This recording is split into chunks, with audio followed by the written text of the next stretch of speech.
after I felt. All right, so we're continuing our study in First John, and last week we completed what was, what I think to be the longest unit within the book. It's a big inclusio that a big unit that started in a discussion of the Bema judgment at the end of chapter 2, and it goes through just about the end of chapter 4. And we finished that and spent a lot of time on it. We're in a couple of verses at the end of 4 and then chapter 5, which I think forms a nice unit of thought where he pulls everything together. And it's not like some letters that will end with a lot of greetings and say hello to so and so and that sort of thing. It has a lot of meat even in this last chapter, chapter 5, and so it'll take a little time to get through that. But at the same time, John expects us to understand some concepts he's already built out, so we're not going to reinvent wheels on things that we spent a lot of time talking about already as they come up again. And in some sense, almost all of it is stuff that has been said before, but he pulls together in a bit of a new way.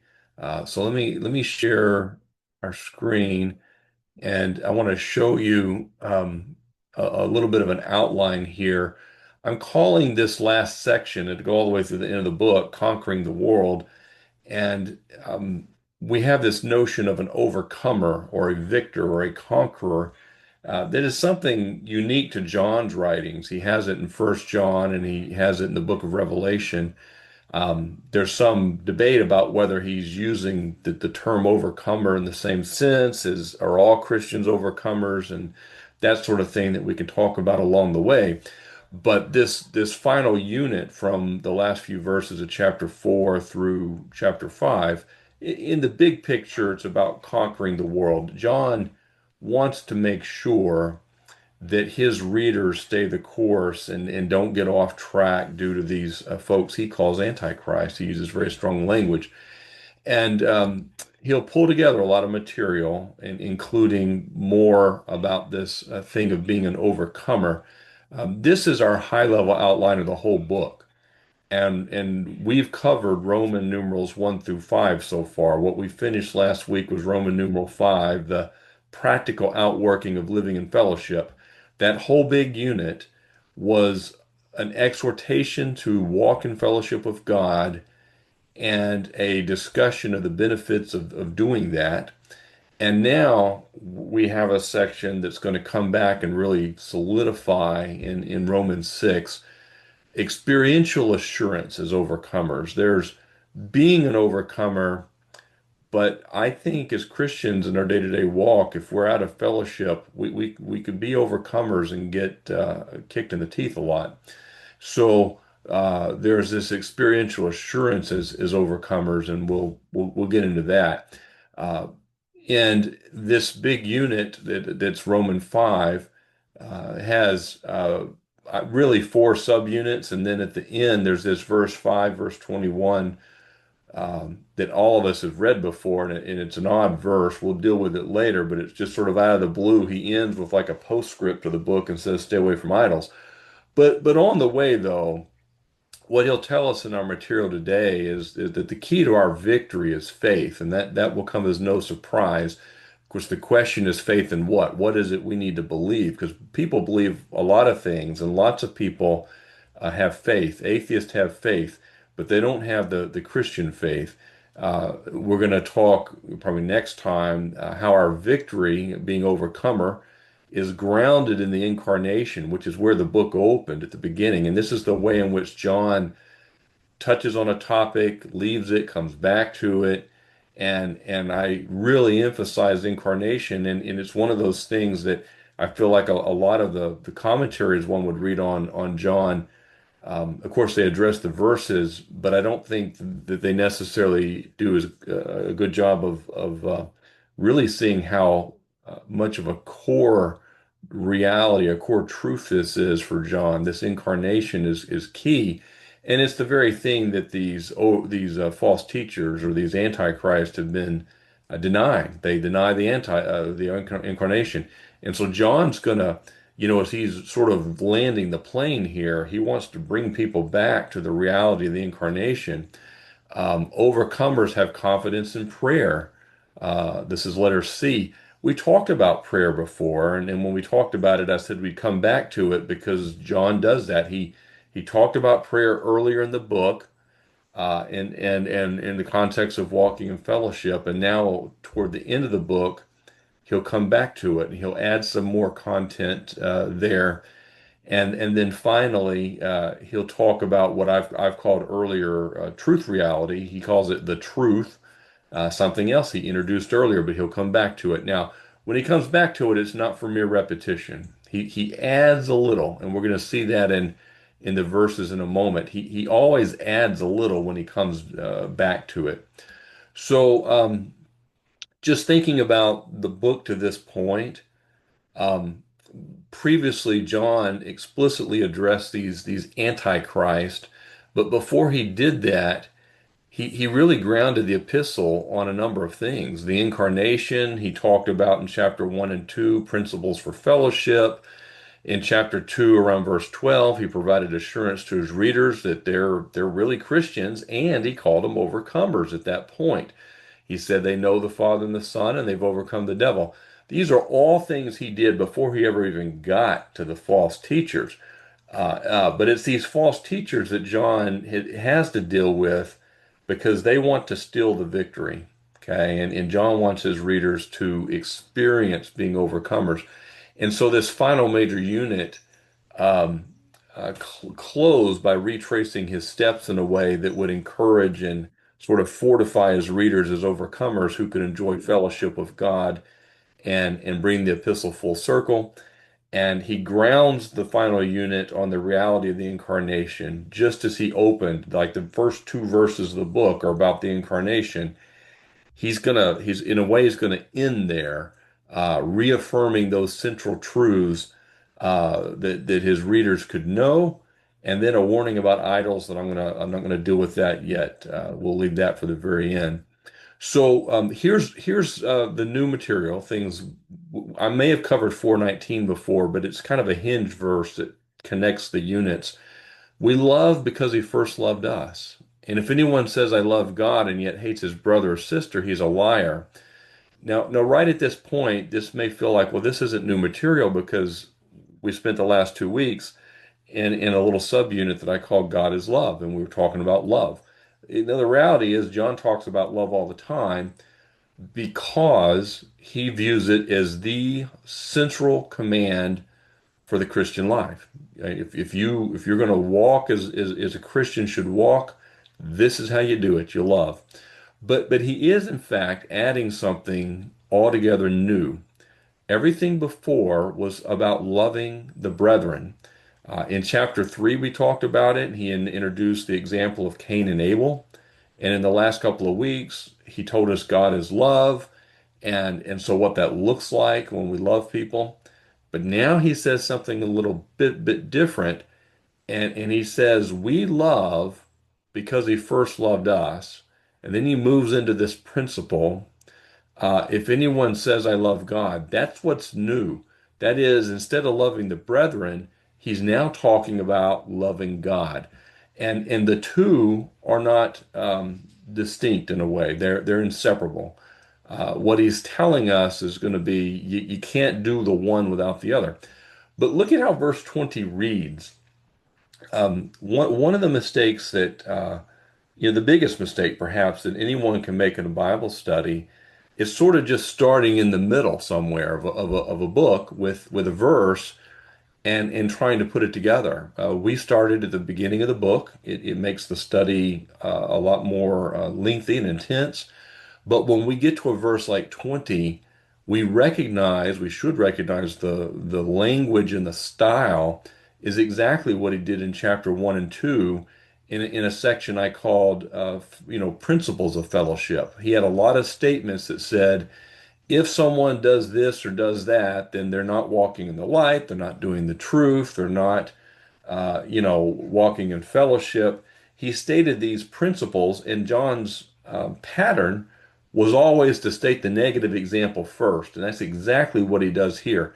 he's stating a principle, and he did it the same way earlier in the book. He would say, if anyone says, if someone claims this, it's in the form almost of like a diatribe where there's like a hypothetical, but diatribes are usually hypothetical objections. So it kind of has that form a little bit though, where a hypothetical person is saying or making a claim. And what John is saying is, if you say I love God and hate your brother or sister, you're a liar. That's what he says, and he used that language many times before, the word liar. We're not allowed to use that in sermons today, but in the Bible, John used it because this person is making a claim that's contrary to reality, and that's important. We'll come back to that, but I'll read the rest of the passage. For the person who does not love his brother or sister, whom he has seen, cannot love God, whom he has not seen.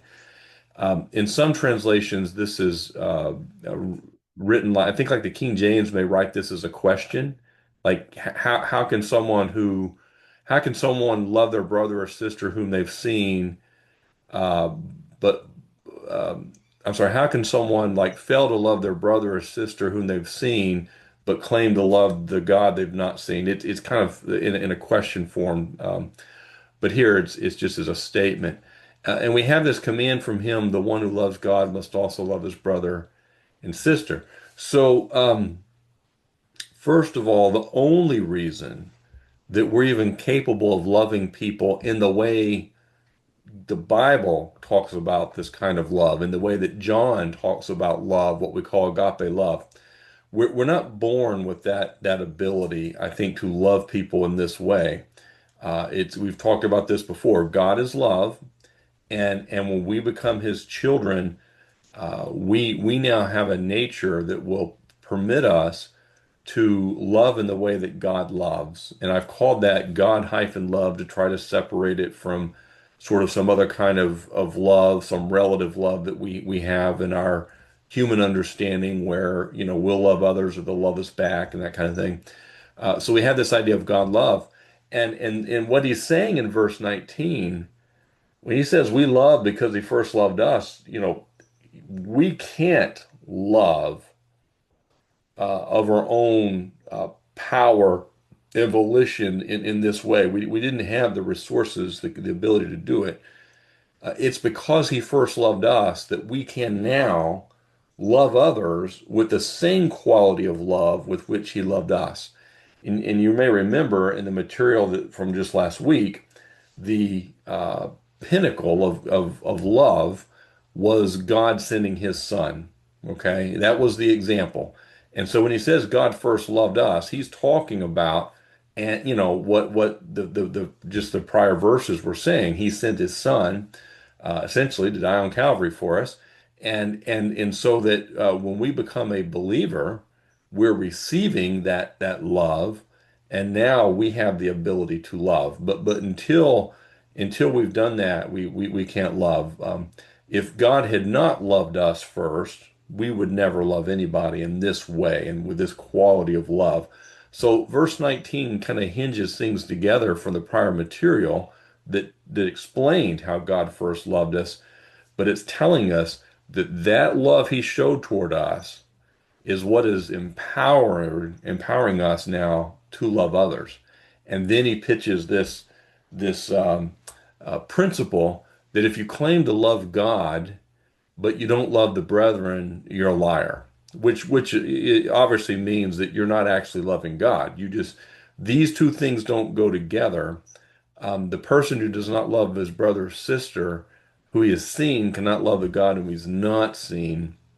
So, why is this the case? If we don't love God's children, we don't love God. Why is that the case? Well, let's kind of unpack that a little, then I'll pause for some comments. This underlying part on the slide, I think the logic is compelling, but it requires you to catch hold of what John means by love throughout John's gospel, throughout First John. What does he mean by love? And when we get hold of this, what I'm calling God love, what the Bible is just calling agape, then the logic is sort of compelling. Remember, love isn't just something God does, it's a constituent of his character.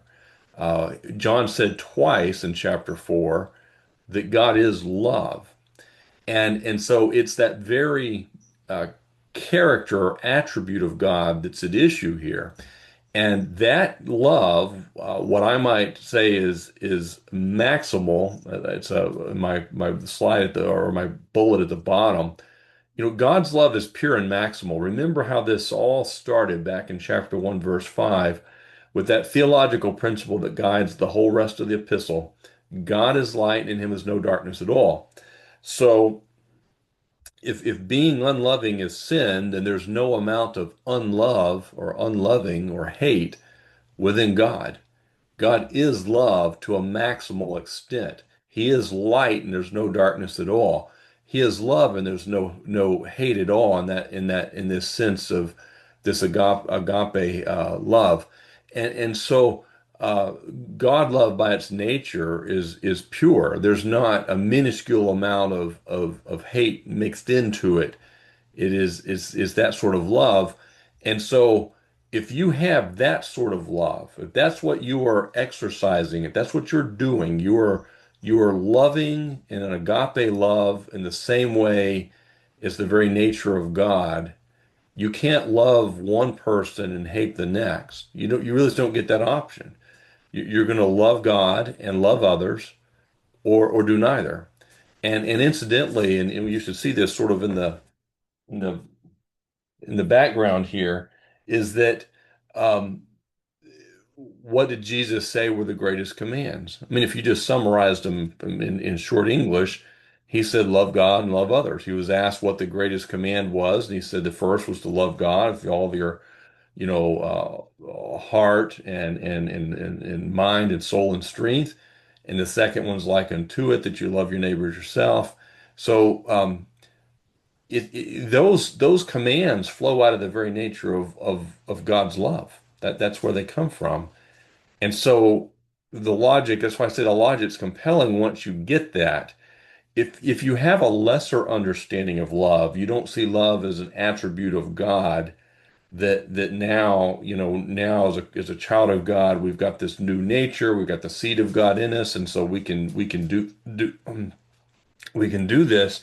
If you don't see the love in that way and you see it in a more just human relative terms, then this verse makes no sense. But when you catch hold of what John means by love, then it makes perfect sense. If I'm not loving a brother and sister, then I'm really not loving anyone else, and especially not loving God. And um, if we can't love those who we see, how do we love the one we don't? John is making some good sense. If we can't pull it together enough to love some people that we interact with daily and see them, look them in the eye, how can we love God? Hold on a second. Back up. My room has been invaded uh, by a spoiled cat, and she's making a lot of noise. So when we have verse 21, and then I'll pause. When we pause, I'm sorry, when we have this command from him, the one who loves God must also love his brother and sister. And this is a command, but from what he said, they go together, right? It's not possible to really do the one without the other. If we love in this way, this God love, we're going to love the brethren. And it's a good indicator then if we realize we're not loving some of the brethren, that we're really not loving God. And the reason is it's something that Jesus said, and it was this. Remember, Jesus said, if you love me, you'll keep my commands, basically. Those who, keep my commands are the ones that love me. And that's what this is getting at. I mean, if we can't follow through on by loving the brethren, we're acting in disobedience to God, and that is itself unloving. And so that's the point he makes. Well, let me pause there. Any thoughts about this matter of loving God and what it has to look like?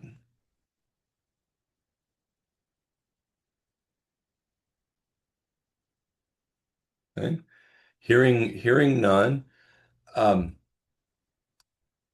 Let's get to the next verse here. Oh, Judd, go ahead. Yeah, can you hear me okay? Yes. Okay. Yeah, I think it's because we're made in the image and likeness of God.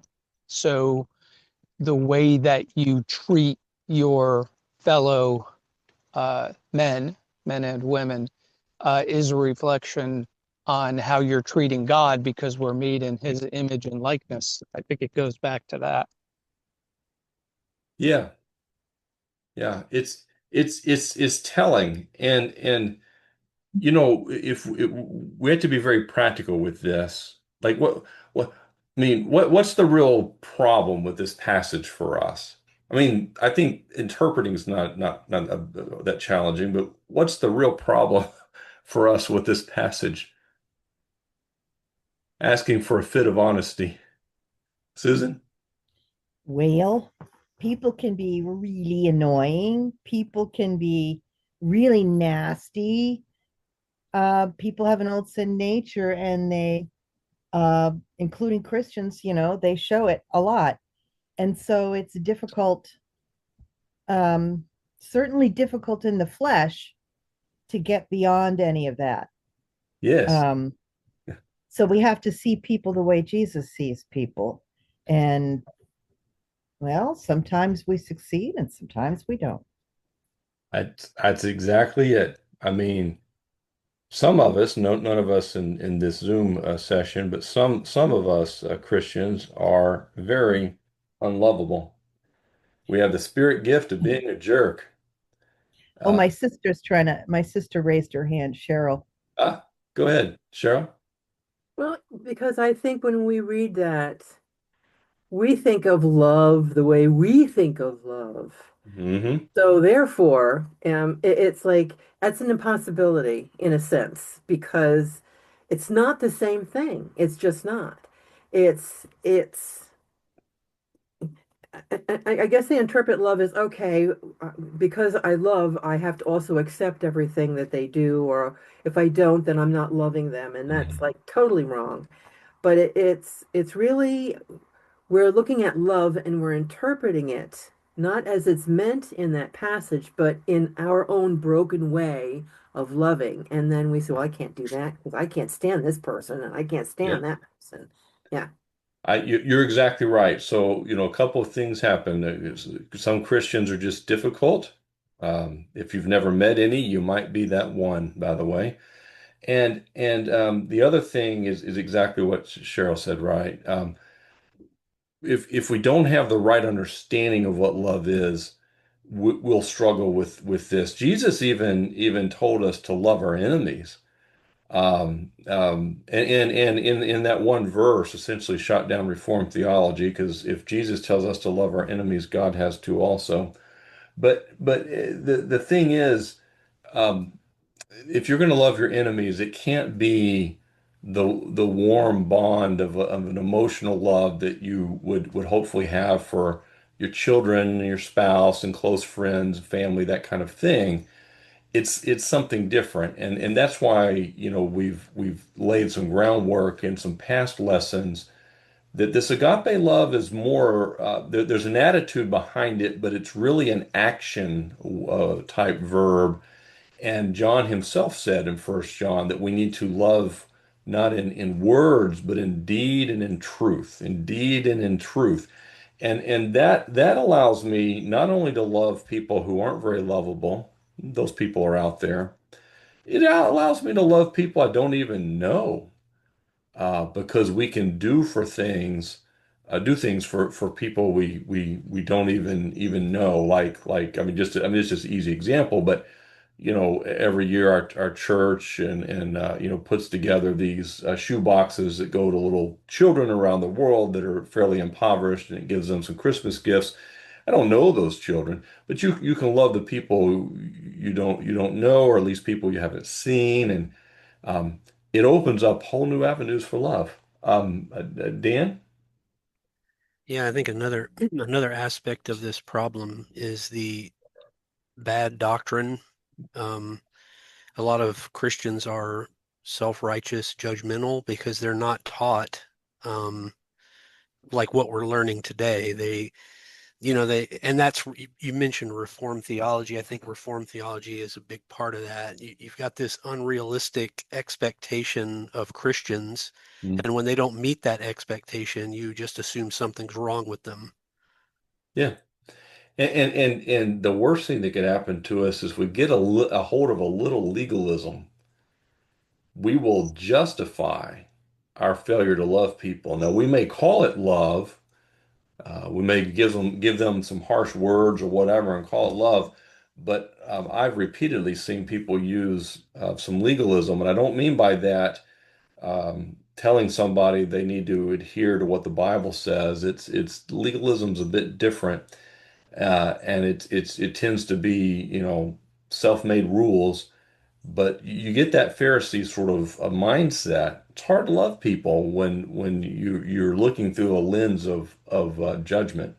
Yeah. Uh, Susan, you have your hand up?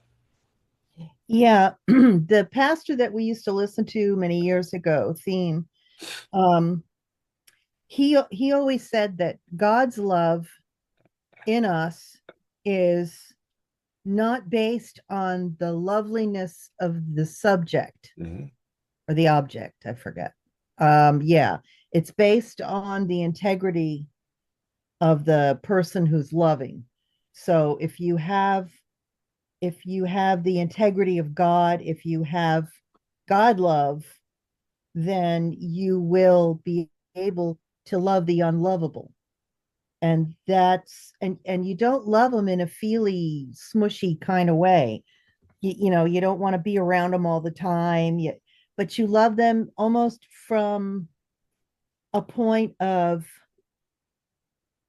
I don't want to say pity, a point of you understand their vulnerability, you understand their flaws, you understand that you're just like them, and there's really no difference between you, except that you have the power of God and maybe they don't. Yeah. And take this a step further so we can put a word on something you're saying. I think this is important. Like if I'm going to look at people and try to see them maybe the way Jesus would see them, what's going to be the biggest hindrance to me doing that?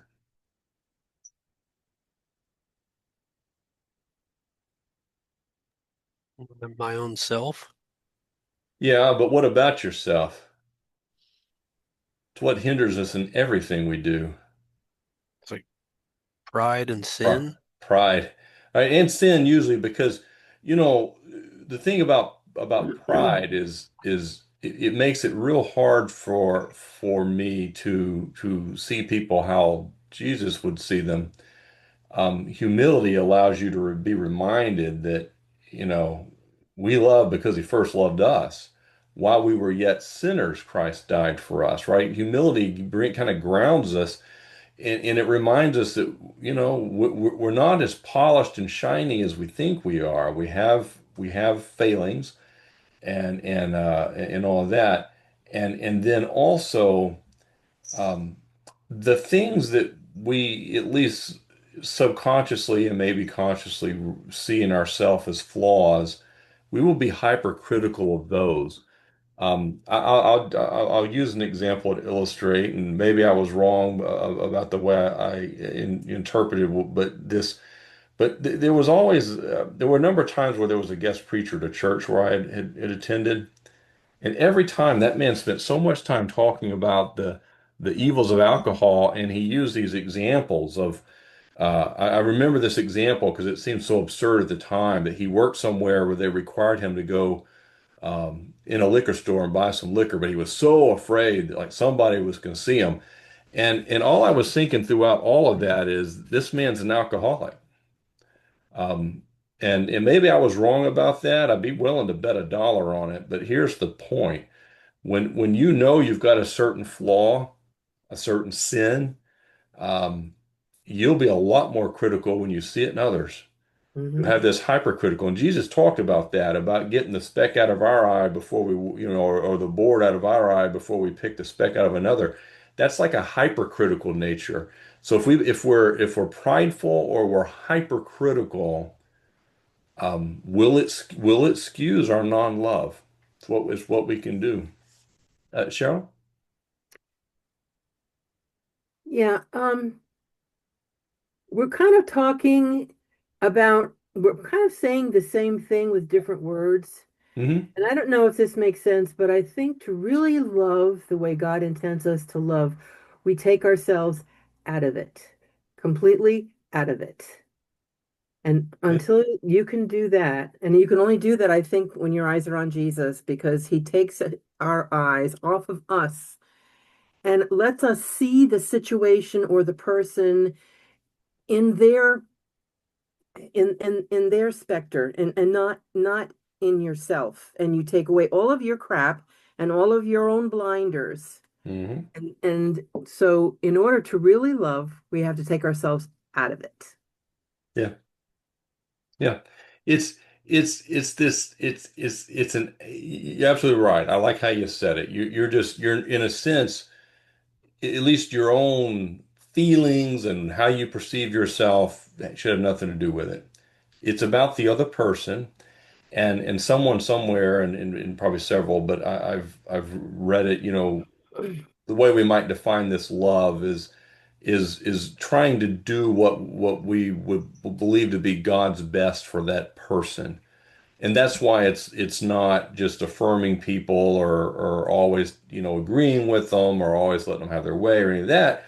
But at the same time, it is an action that has to do with them. And if we were thinking about someone who was ill, we could have compassion and do for them, even if we said to ourselves, yeah, they're sick, but I see this fault in them or whatever. Like we don't really think that way usually, I don't think. But for some reason, outside a certain context, we're very capable of being unloving.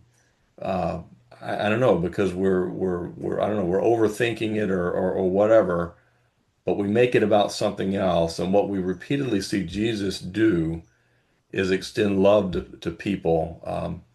And it included a lot of things, but maybe the thing that got him in the most trouble was sitting down and eating with people that were called sinners. Just think about what made that so offensive. What were the things Jesus did in carrying out this mission of love? And of course, to eat with sinners doesn't imply that he's saying that that their lifestyle is fine or encouraging. It has nothing to do with that. Um, what did he see that we need to see, right? So that we can get our hands around this. Dan? Yeah, I think another aspect of this too is this is easier to do if you're actually secure in your salvation. If you understand that you are secure and there's nothing that can jeopardize you. Hmm? Because I think some of the root of some of this is also this schizophrenia that we have in these, among Christians today. They're constantly questioning eternal security, constantly questioning, and I think that's an aspect of this. I've often thought recently that it's easier when you know that you're secure, then you're sort of fearless in the way that you can pursue this endeavor. That's kind of what I was thinking. I think that makes sense. The you know, if we're in confusion over the basic doctrine, I think it becomes a big distraction. It makes it harder. If we can lose our salvation, then I don't have a whole lot to offer a lost person, right? They can come and share my misery, my eternal Exactly. conflict and torment about, I'm saved today and not tomorrow. Cheryl, you had your hand up again. I do. And you mentioned about Jesus sitting down and eating with, tax collectors and sinners. Yeah. And back then, there was a whole culture around eating a meal. It's not like today, Mhm. it's too casual today. Back then, it meant a lot more. And you were coming in and you were then treating these people as equals, as worthy and on an even keel. You weren't, Hmm. and it meant a lot to sit down and to eat and have that communion with them. So that's why it was so egregious to the Pharisees, because he's sitting with sinners, and it's as equals, and as important as those people are, as important as he was. So it dealing with it equals as equals. You're absolutely right. And think of the irony. These Pharisees are the leadership of the day, and they were heavily influential, unfortunately. They're Jesus is being controversial because he was loving these tax collectors and sinners. And the ones, the Pharisee, you're right, the Pharisees they would never do that. You may recall an episode where Jesus is in someone's home, and there's a lady that shows up, and they're all upset because he's letting this lady pour some ointment on him, right? I guess there is a cultural thing that's maybe hard for us to see that, but this was a big deal. This was shocking even. It was scandalous in his time that he would do that. But that's what you're seeing in First John when he's talking about what the world has and what we have, the way the world loves and the way we love, they're not similar. They don't really overlap. This is a shocking kind of love that he's talking about. And even in our culture, that you would love the people that hate you. It wasn't that long ago that, when Charlie Kirk was assassinated, shortly after that, the president had made a statement about how Charlie Kirk would have forgiven his assassin, but, Donald Trump said, I can't do that. I would never do that. And I'm not offering that as a criticism of him. What he's saying is the way the world thinks and a whole lot of Christians think. It's this love that we're seeing Jesus demonstrate in the Gospels is so foreign to us. And yet, if we could grasp hold of it, people will see something in us that is starkly different than what they're going to see anywhere else. You remember what the first miracle is in Matthew's Gospel? And The cleanse the leper, yep. Matthew 8. That's one of my favorite Gotta ones. step back and get my cat's giving me fits here. Matthew Uh, 8, 1 through whatever, the cleansing of a leper. yeah, it's the cleansing of the leper, right? So like Cheryl was saying, sitting down with these people to eat was a big deal because culturally the idea, like a Pharisee just wouldn't have done it, and yet Jesus did. But he goes even a step further. And you talk about the person that's the most outcast. They are you don't even get close to them, but no one would think to touch them. For one thing, to touch them would essentially like make you unclean. They would never think of doing that. And that passage, the way Matthew organizes the text, the first Hi, thing you Kenny. really kind of the first thing you really hear of Jesus is the Sermon on the Mount. He says a couple of words in John 4 or Matthew 4 when he's out in the temptation. But yeah, the Sermon on the Mount, and as soon as it ends, he's healing a leper and touches him. That's the part for the Jewish reader that Matthew's packaged this gospel for. He touched him. And someone who had probably not been physically touched for years, what greater love, you see? Dart? Yes, we're talking about personal love versus impersonal love.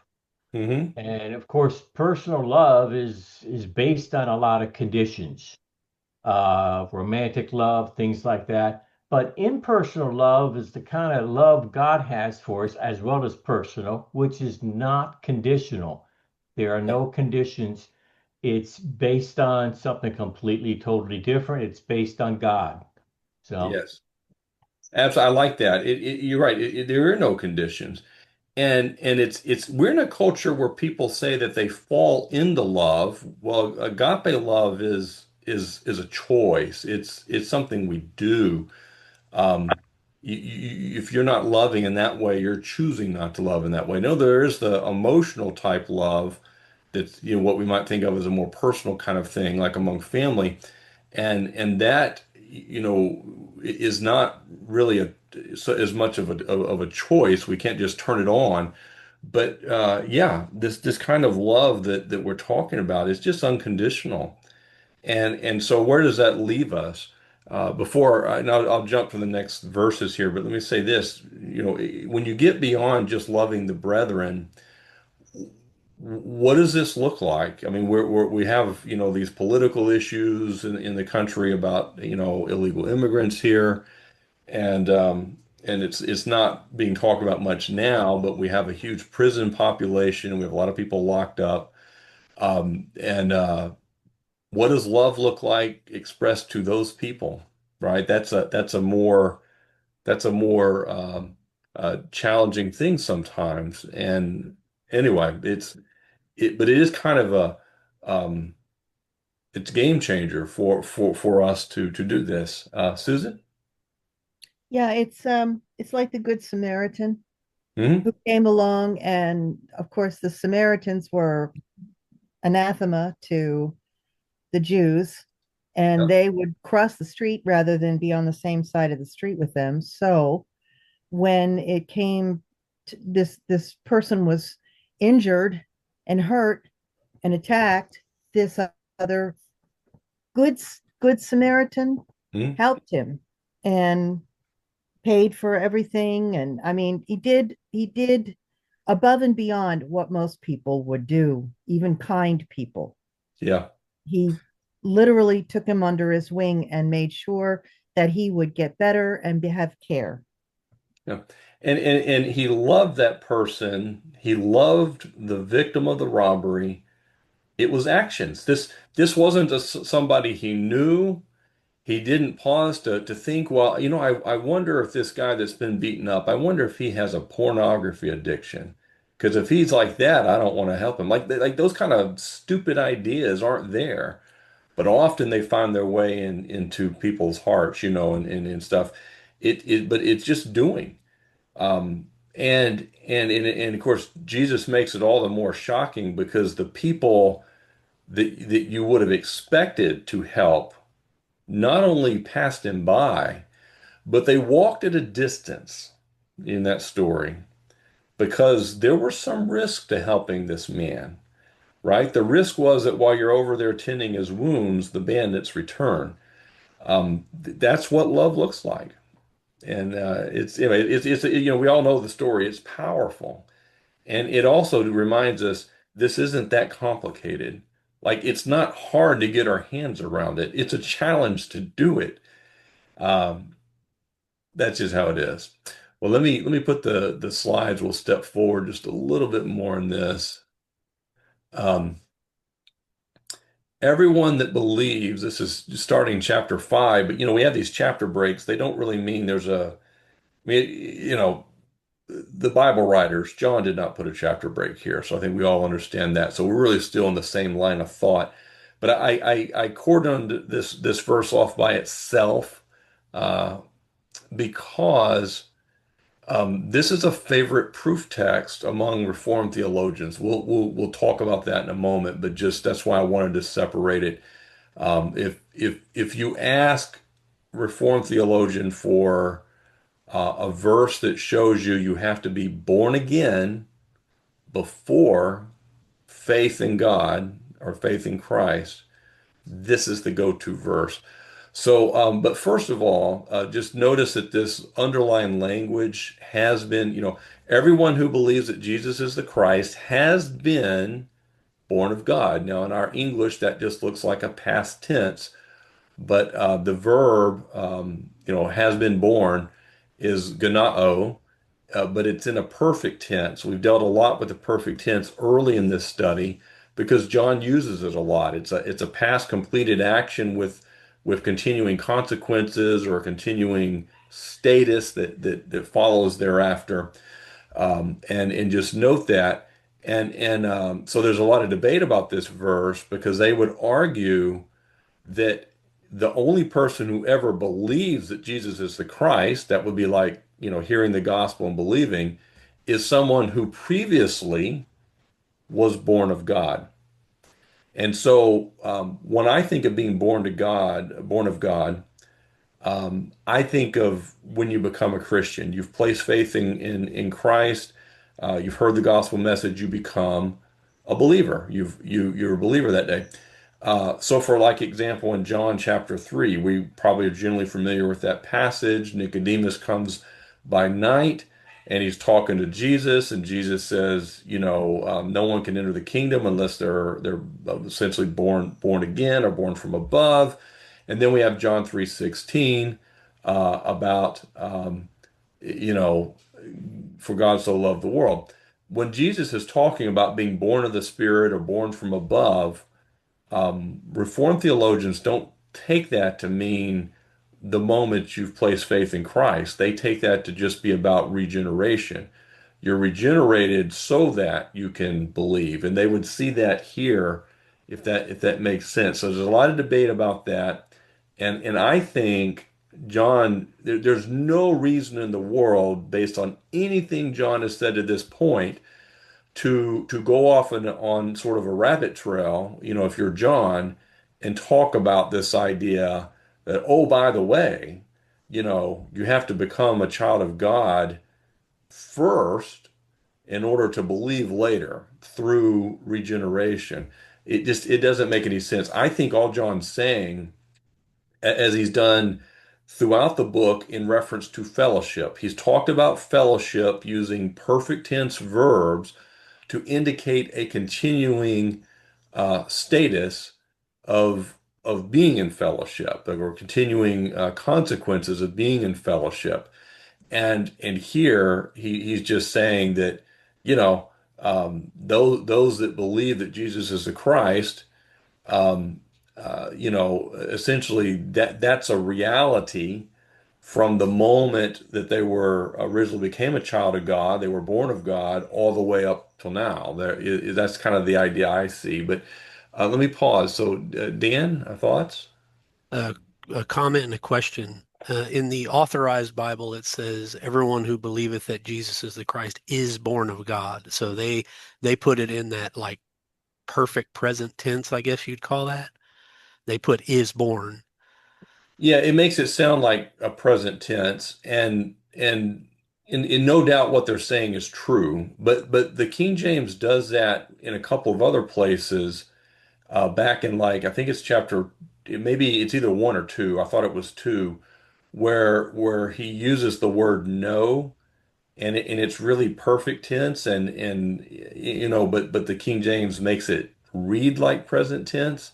Here's how we know that we know, kind of thing, when it's really indicating a continuing, status based on something that happened in the past. Um, I think John writes to believers. He seems to have a personal knowledge of his readers. He knows they're Christians. He made that abundantly clear in chapter 2.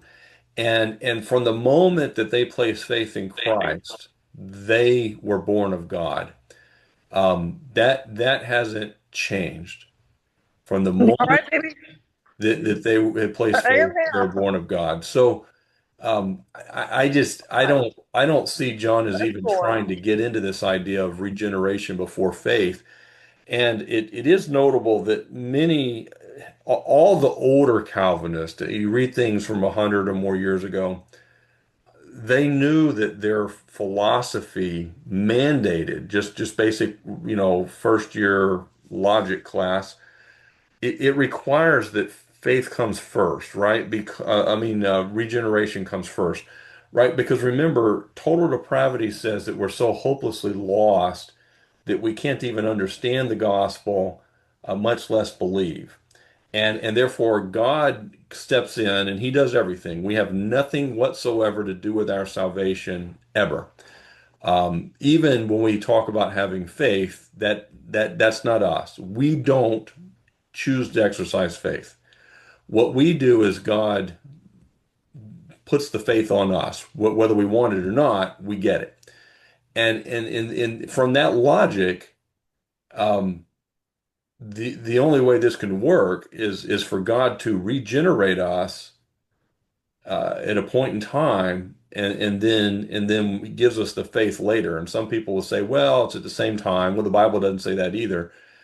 He might regenerate you a year before you get the faith under this logic. But anyway, it sort of has to be that way. And I'm not trying to follow that too far, but I just wanted to highlight like this is you just don't have a passage saying that you're regenerated before believing. And this passage, I don't really is saying that either. It's not talking about regeneration. It's talking about when you became a child of God. Yeah, I kind of thought of this verse as almost like a microcosm. It's like whoever believes that Jesus is the Christ is born again, and then the purpose of the born again person, and everyone who loves the Father loves the one born of him. That, to me, it's like a nice little wrapped up Yeah. microcosm statement of Christianity, basically. Yeah. Yeah, it is. The reason, this book hasn't been primarily about, in any way about trying to get people saved. But John in this last unit is very focused on them being overcomers in the face of some deceptive teachers he calls Antichrist. And one can imagine people being convinced that they're not really believers by false doctrine. I mean, that happens today.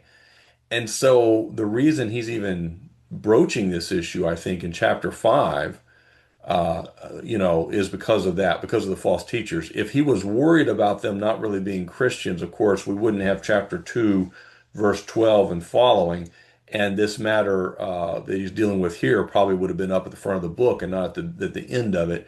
But just be aware, like I said, I don't want to chase it too far, but it's an issue that's out there.